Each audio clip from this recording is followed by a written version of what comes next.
ఈరోజు మనం నేర్చుకుంటున్నటువంటి అంశం ఏంటి అనంటే భయభక్తులు కలిగిన స్త్రీ. సామెతల గ్రంథము 31వ అధ్యాయము 30వ వచనం మనం చదువుకున్నట్లయితే, అందము మోసకరము, సౌందర్యము వ్యర్థము, యెహోవా యందు భయభక్తులు కలిగిన స్త్రీ కొనియాడబడును. అందము మోసకరము, సౌందర్యము వ్యర్థము అని వ్రాస్తూ, యెహోవా యందు భయభక్తులు కలిగిన స్త్రీ కొనియాడబడుతుంది అని దేవుని వాక్యం ఇక్కడ చాలా స్పష్టంగా తెలియపరచబడుతుంది. ఏ స్త్రీ అయితే దేవుని యందు భయభక్తులు కలిగి ఉంటుందో ఆమె ఖచ్చితంగా కొనియాడబడుతుంది, ప్రశంసించబడుతుంది, పొగడబడుతుంది. అంటే భయభక్తులు లేని స్త్రీ తన జీవితంలో అటువంటి ప్రశంసలు పొందుకోదనేదే కదా దాని యొక్క అర్థం. భయభక్తులు కలిగిన స్త్రీ ఖచ్చితంగా తన జీవితంలో ప్రశంసింపబడుతుంది, పొగడబడుతుంది, కొనియాడబడుతుంది అనే విషయాన్ని మనం ఒక్కసారి జ్ఞాపకం చేసుకోవాలి. ఈ లోకంలో స్త్రీని తనకున్న అందాన్ని బట్టి పొగుడుతారు. కొంతమంది స్త్రీలు నిజంగా చాలా అందంగా ఉంటారు. అయితే లోకము వారి అందాన్ని చూసి పొగుడుతుంది, వారి సౌందర్యాన్ని చూసి పొగుడుతుంది. వాళ్ళకున్నటువంటి ఆ యొక్క చక్కని సౌందర్యాన్ని బట్టి వారు పొగడబడుతూ ఉంటారు. మనము కొన్ని రకాలైనటువంటి వాటిని కూడా మనము చూస్తూ ఉంటాం. స్త్రీ యొక్క అందాన్ని లెక్క కట్టడానికి, వీరే అందరికన్నా అందమైన వారు అని చెప్పడానికి కొన్ని పోటీలు ఏర్పాటు చేస్తారు. మిస్ యూనివర్స్ అని, మిస్ వరల్డ్ అని, లేక మిస్ ఇండియా అని కొన్ని పోటీలను ఏర్పాటు చేస్తారు. కొంతమంది యవన స్త్రీలు ఆ పోటీలలో పాల్గొంటారు. ఆ పోటీలలో పాల్గొనిన తర్వాత ఒక స్త్రీ సెలెక్ట్ చేయబడుతుంది. ఆమెకు బిరుదు ఇస్తారు, మిస్ యూనివర్స్ అని, లేక మిస్ వరల్డ్ అని, లేక మిస్ ఇండియా అని.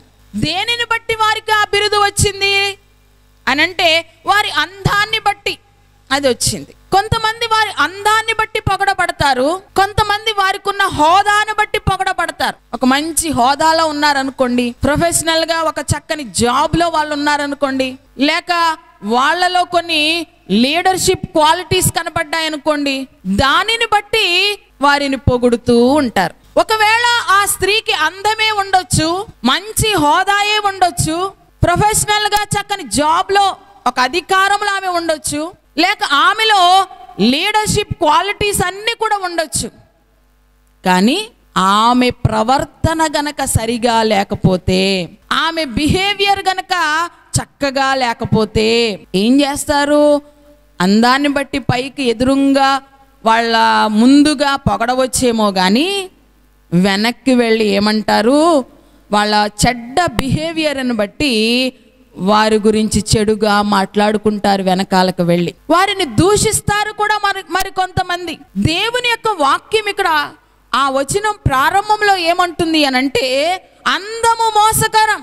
నీ అందాన్ని బట్టి నువ్వు పొగడబడుతున్నావేమో, నీకున్న ఆ గుడ్ అపియరెన్స్ బట్టి నువ్వు పొగడబడుతున్నావేమో, కానీ అదంతా మోసకరం. ఒకానొక రోజున అందమంతా ఏమవుతుంది? వాడిపోతుంది. ఇప్పుడు కనిపించేటువంటి అందమైన శరీరము మనకి ఉండదు. ఒక్కసారి మన దేహాన్ని, మన ప్రాణం విడిస్తే మట్టిలో మట్టి అయిపోతాం మనం. మన సౌందర్యం అంతా కూడా వ్యర్థమైపోతుంది. అందుకనే వాక్యం అంటూ అందము మోసకరము, సౌందర్యము వ్యర్థము, కానీ యెహోవా యందు భయభక్తులు కలిగిన స్త్రీ మాత్రం కొనియాడబడుతుంది, పొగడబడుతుంది. నిజమైన గౌరవం, నిజమైన పేరు ప్రఖ్యాతలు ఎప్పుడు వస్తాయో తెలుసా? ఒక స్త్రీ దేవుని యందు భయభక్తులు కలిగి జీవించినప్పుడు. అటు దేవుని దృష్టిలోనూ ఆమె గొప్పదానిగా ఎంచబడుతుంది, ఈ లోకము దృష్టిలో కూడా ఆమె గొప్పదానిగా ఎంచబడుతుంది. నీకు ఎంత అందం ఉంటే ఏంటి, ఎంత పరపతి ఉంటే ఏమిటి, నీకు ఎంత పేరు ప్రఖ్యాతలు ఉంటే ఏమిటి, నీ ప్రవర్తన సరిగా లేనప్పుడు మనుషులు వెనకాల నిన్ను దూషిస్తూనే ఉంటారు. కానీ నీవు దేవుని యందు భయభక్తులు కలిగి ఉన్నప్పుడు మాత్రము ఖచ్చితంగా మనుషుల చేత నువ్వు కొనియాడబడతావు. అటు దేవుని చేతను నువ్వు కొనియాడబడతావు, ప్రశంసించబడతావు, పొగడబడతావు. ఇటు లోకానుసారంగా మనుషుల చేత కూడా నువ్వేం చేయబడతావు, కొనియాడబడతావు. దేవుని వాక్యం ఇక్కడ చాలా స్పష్టంగా చెప్తా ఉంది, భయభక్తులు కలిగిన స్త్రీ కొనియాడబడును. ఎవరు కొనియాడబడతారంట? భయభక్తులు కలిగిన స్త్రీ మాత్రమే కొనియాడబడుతుంది. The woman that fear the lord will be praised. ఎవరైతే దేవుని యందు భయభక్తులు కలిగి ఉంటారు, ప్రైజ్డ్ అంటే పొగడబడడం. తెలుగులో అయితే కొనియాడబడటం అని ఉంది, ఇంగ్లీష్లో ప్రైజ్డ్ అంటే పొగడబడడం. మనము పొగడబడతామంట భయభక్తులు కలిగి ఉన్నప్పుడు. మరి భయభక్తులు కలిగిన స్త్రీలు ఎలా ఉంటారు, వారిని మనం ఎలా గుర్తించవచ్చు, వారిలో ఎటువంటి క్వాలిటీస్ ఉంటాయి, ఎటువంటి లక్షణాలు ఉంటాయి వారిలో, వీరు భయభక్తులు కలిగిన వారు అని మనం ఎలా చెప్పగలం? ఈ స్త్రీ దేవుని యందు చాలా భయభక్తులు కలిగి ఉందని మనం ఎలా చెప్పగలం అంటే, భయభక్తులు కలిగిన వారిలో కొన్ని ప్రత్యేకమైన లక్షణాలు మనకి కనిపిస్తాయి ఖచ్చితంగా. ఆ లక్షణాలను బట్టి మనం ఖచ్చితంగా చెప్పొచ్చు ఈమె దేవుని యందు భయభక్తులు కలిగిన స్త్రీ అని. భయము భక్తి అనేది రెండు పదాల కలయిక. ఆ స్త్రీకి దేవుని యందు భయము ఉంటుంది, భక్తి ఉంటుంది. కొంతమంది జీవితాలను మనం పరిశీలన చేసినప్పుడు చాలా భక్తి చేస్తారు. భక్తి అంటే ఏంటి? ప్రార్థన చేయడం, వాక్యం చదువుకోవడం, క్రమము తప్పకుండా దేవుని మందిరానికి రావడం, ఇవన్నీ కూడా భక్తికి సంబంధించిన క్రియలు. అవన్నీ చక్కగానే చేస్తారు, కానీ భక్తి కలిగైతే జీవిస్తారు. కానీ కొంతమంది జీవితాలలో దేవుడంటే భయము మాత్రము ఉండదు. భయము లేని జీవితాలను జీవిస్తారు కొంతమంది. ఐగుప్తు దేశంలో ఒక శాసనము విడుదలయ్యింది. లేక అక్కడ ఉన్నటువంటి కొంతమంది మంత్రసానులకు రాజు ఇలా ఆజ్ఞాపించాడు. ఏమని? ఇశ్రాయేలీల యొక్క ఆ స్త్రీలు డెలివరీ అవుతున్న సమయంలో మీరు వారికి మంత్రసాని పని చేస్తా ఉన్నప్పుడు ఒకవేళ మగబిడ్డ గనక పుడితే పురిటిలోనే మీరు చంపేయండి అనే ఆజ్ఞ ఆ యొక్క మంత్రసానులకు ఇవ్వబడింది. అయితే రాజాజ్ఞ వాళ్ళకి వచ్చినప్పటికీ కూడా వారు దేవునికి భయపడ్డారు. దేవుని వాక్యం అక్కడ చాలా స్పష్టంగా చెప్తారు, వారు దేవునికి భయపడి రాజు ఆజ్ఞాపించినట్టుగా వారు చేయలా. అందుచేతనే మోషే సజీవంగా బ్రతికి ఉండడం జరిగింది. వాళ్ళు నిజానికి దేవుణ్ణి ఎరిగిన ప్రజలో ఎరగని ప్రజలో మనకి తెలియదు, కానీ అంతగా వారు దేవునికి భయపడినట్టుగా మనం చూస్తా ఉన్నాం. ఇశ్రాయేలీల దేవుడు గొప్ప దేవుడు, ఇశ్రాయేలీలు ఆరాధించుచున్న దేవుడు మహా ఉన్నతమైన వాడు అని వారు గ్రహించి ఆ దేవునికి భయపడి రాజు ఆజ్ఞాపించినట్టుగా చేయడము మానివేశారు. మనము మన జీవితాలలో దేవునికి భయపడే వారంగా ఉండాలి, భయపడాలి. భక్తి చేస్తారు చాలా మంది, భక్తి అయితే ఉంటది, కానీ చాలా మంది జీవితాలలో భయము అనేది ఉండదు. దేవుని ఎడల భయము కూడా మనకి కావాలి. భయము ప్లస్ భక్తి. చిన్న బిడ్డలకు తల్లిదండ్రులు అంటే భయం ఉందనుకోండి, వాళ్ళు ఏం చేస్తారు? ఏదైనా తప్పు చేయడానికి భయపడుతూ ఉంటారు. అమ్మో ఇలా చేస్తే మా డాడీ మా మమ్మీ ఊరుకోరు అనేటువంటి ఆ భయము చేత కొన్ని తప్పిదాలు చేయడానికి వారు వెనకడతారు. ఆ భయమే కనుక వారిలో లేదనుకోండి, నేనేం చేసినా మా అమ్మ నాన్న ఏమి అనర్లే అని అనుకుని వాళ్ళు ఇష్టం వచ్చినట్లుగా ప్రవర్తిస్తూ ఉంటారు. మన జీవితాలలో కూడా దేవుని భయము మనకున్నప్పుడు మనము చేసేది మంచిదేనా, సరైన మార్గంలోనే మనం వెళుతున్నామా అనేటువంటి అవగాహన మనకుంటుంది. ఒకవేళ నేను దేవుని చిత్త ప్రకారంగా చేయకపోతే, ఒకవేళ నేను దేవుని మార్గంలో ఆయన అనుకున్నట్టుగా నడవకపోతే దేవుని కోపం ఒకవేళ నా మీదకి వస్తుందేమో అనేటువంటి భయముతో దేవుని యందు భయభక్తులు కలిగిన వారు జీవిస్తారు. ఆ దేవుడంటే భయమే లేదనుకోండి, నా ఇష్టం వచ్చినట్లుగా నా ఆలోచనల ప్రకారంగా నేను చేసుకుంటాను అన్నట్టుగా ముందుకు వెళ్ళడం జరుగుతుంది. అందుకనే ఈ రెండు కూడా ఉండాలి ఒక వ్యక్తి జీవితంలో, ఒక స్త్రీ జీవితంలో. భయభక్తులు అనేది రెండు పదముల కలయిక.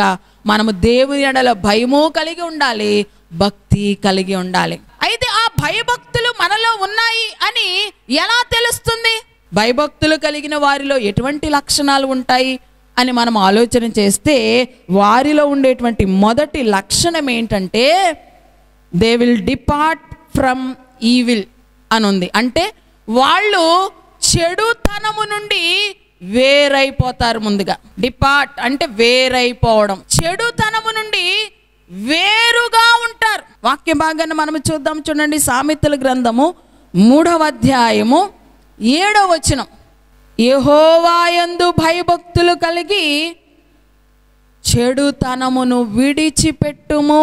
ఇంగ్లీష్లో అయితే ఎలా ఉందంటే the one who feareth the lord will depart from evil. ఇక్కడేమో విడిచిపెట్టుము అంది, డిపార్ట్ ఫ్రమ్ ఈవిల్ అంటే వేరైపోతుంది.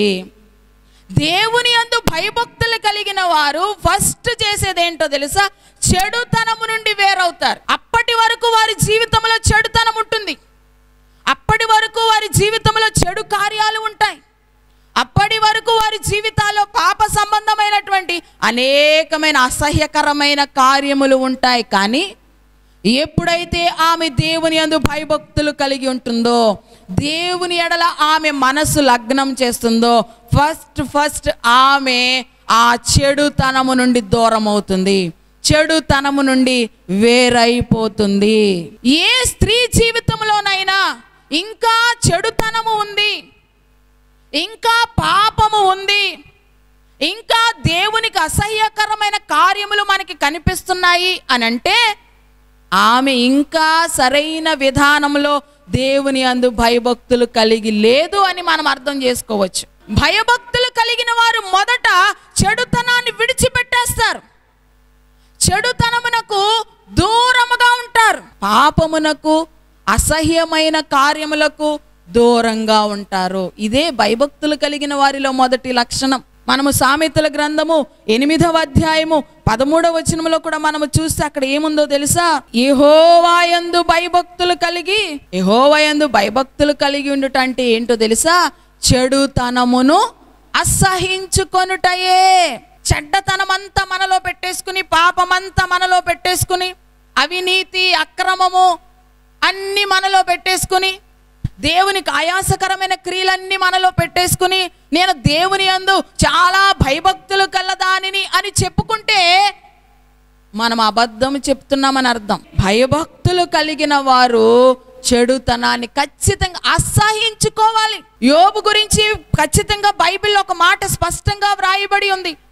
యోబు గ్రంథం 1వ అధ్యాయం 1వ వచనంలో మనం చూస్తే అక్కడ యోబు గురించి ఏమి వ్రాయబడిందంటే, అతను దేవుని యందు భయభక్తులు కలిగి చెడుతనమును అసహించుకున్నాడంట. భయభక్తులు కలిగి ఏం చేశాడంట? చెడుతనమును అసహించుకున్నాడు. చెడుతనమును అసహించుకోవాలి. అసహ్యం అంటే ఏంటి?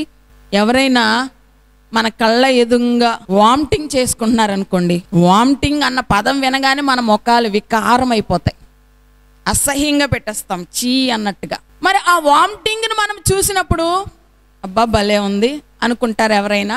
ఎవరికైనా ఫస్ట్ ఏం కలుగుతుంది? అసహ్యం, చిరాకు, చీ అనేటువంటి స్వభావము దానిని చూచిన వెంటనే మనకి కలుగుతుంది. అసహ్యం అంటే అది దైవికంగా ఆత్మ సంబంధంగా దేని ఎడల మనకు అటువంటి అసహ్యం పుట్టాలి అని అంటే చెడుతనమునకు లేక పాపం అంటే మనకి అటువంటి అసహ్యం పుట్టాలి, చీ అనుకోవాలి. ఇంకా పాపాన్ని చూసి నువ్వు ఇష్టపడుతున్నావు, అపవిత్రతను చూసి నువ్వు ఇష్టపడుతున్నావు, ఇంకా నువ్వు దాన్ని విడిచిపెట్టలేదని అర్థం. ఈ లోకములో ఉన్నదంతా కూడా చెడుతనమే. కంటికి అది చాలా చాలా రమ్యంగా కనిపిస్తుంది, చాలా అందంగా కనిపిస్తుంది. సీరియల్సే కానివ్వండి, స్త్రీలు మరి ప్రాముఖ్యంగా సీరియల్స్కి అడిక్ట్ అయిపోతున్నారు. మనము పురుషులను చూసి అనుకుంటాం వాళ్ళు త్రాగుడికి బానిసైపోయినప్పుడు వాళ్ళని చూసి చీ అని మనం అనుకుంటాం, అసహించుకుంటాం వాళ్ళని. అస్తమానం వాళ్ళు ఏదో తప్పు చేస్తున్నట్టుగా మనం వాళ్ళని ఎత్తి చూపిస్తూ ఉంటాం. కానీ స్త్రీలుగా చాలామంది దేనికి అడిక్ట్ అయిపోయారంటే, బానిస అయిపోయారంటే సీరియల్స్కి అడిక్ట్ అయిపోయారు. వాళ్ళు త్రాగకుండా ఎలా ఉండలేరో పురుషులు, స్త్రీలు సీరియల్స్ చూడకుండా ఉండలేకపోతున్నారు. అవసరమైతే ఇంటిని, పిల్లల్ని, భర్తని అందరినీ పక్కన పెట్టేస్తున్నారు. చేసుకోవలసింది, చక్కబెట్టుకోవలసింది విస్తారమైన పని ఉన్నప్పటికీ కూడా ఆ పని అంతా అలా పెట్టేసి టైంకి కరెక్ట్గా వెళ్ళి టీవీ ముందు కూర్చుంటారు. పోనీ ఏదో ఒక సీరియల్తో చూసి కట్టేస్తారా అంటే ఇక మొత్తం లైన్ పెట్టి అన్నీ చూస్తూ ఉంటారు. చూడడానికి అది చాలా రమ్యంగానే ఉంటుంది, చాలా ఆకర్షణీయంగానే ఉంటుంది. కానీ అది దేవునికి ఇష్టము లేని పని, దేవునికి నచ్చని పని. ఒక స్త్రీగా నీవు నీ కుటుంబము కొరకు ప్రార్థించవలసిన దానవై ఉన్నావు.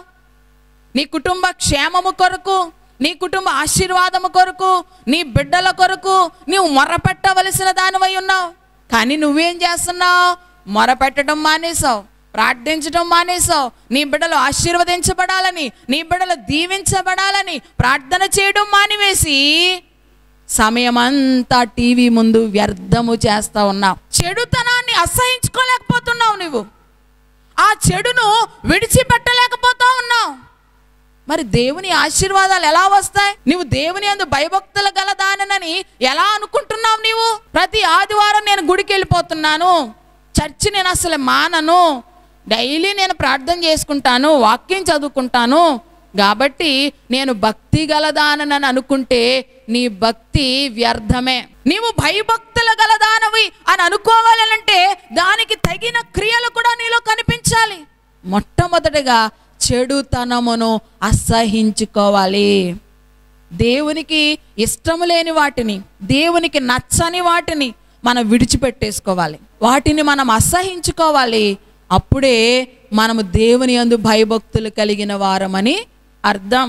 దేవుని యందు భయభక్తులు కలిగిన వారు చెడుతనాన్ని అసహించుకుంటూ వారి యొక్క ఓవరాల్ బిహేవియర్ అంతా కూడా పరిశుద్ధంగా అయిపోతుంది. అన్ని విషయాలలో కూడా వాళ్ళ ప్రవర్తన అంతా కూడా ఎలా అయిపోతుంది? పరిశుద్ధంగా అయిపోతుంది.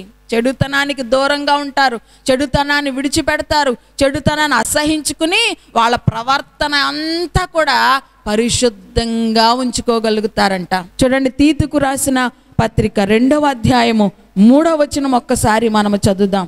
అలాగుననే వృద్ధ స్త్రీలు కొండెగత్తులను మిగుల మద్యపానాసక్తులనై ఉండక ప్రవర్తన యందు భయభక్తులు గలవారై ఉండవలెననియు దేవుని వాక్యము దూషింపబడకుండునట్లు యవ్వన స్త్రీలు తమ భర్తలకు లోబడి ఉండి తమ భర్తలను శిశువులను ప్రేమించువారును స్వస్థ బుద్ధి గలవారును పవిత్రులను ఇంట ఉండి పని చేసుకొని వారును మంచివారునై ఉండవలెననియు బుద్ధి చెప్పుచు మంచి ఉపదేశము చేయువారునై ఉండవలెనని బోధింపుము. దేవునికి మహిమ కలుగును గాక.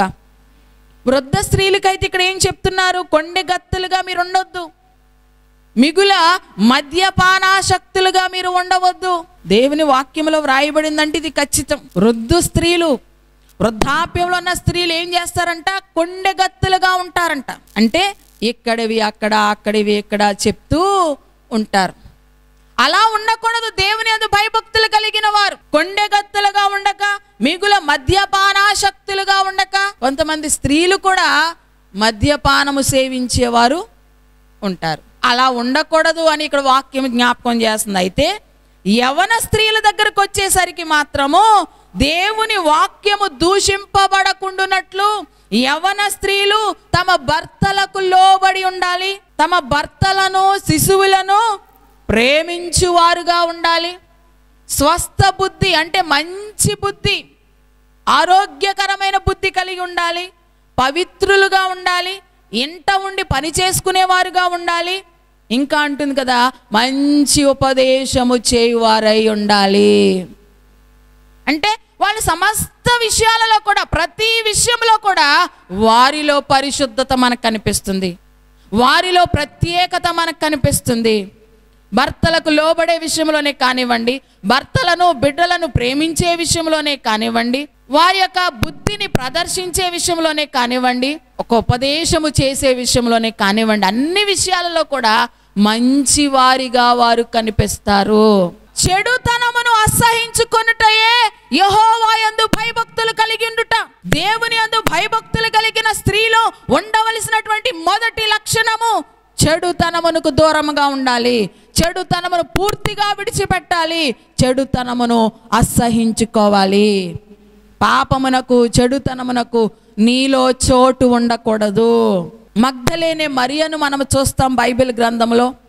పాపాత్మురాలు అని పిలువబడుతున్న ఒక స్త్రీని కూడా మనము చూస్తాం. వారు గత జీవితం ఎలా ఉంది అనంటే, వారు పాపాత్ములు, వారు చెడుతనాన్ని ఎంతగానో ప్రేమించిన స్త్రీలు, పాపమును ఎంతగానో ఇష్టపడి చేసినటువంటి స్త్రీలు వాళ్ళు.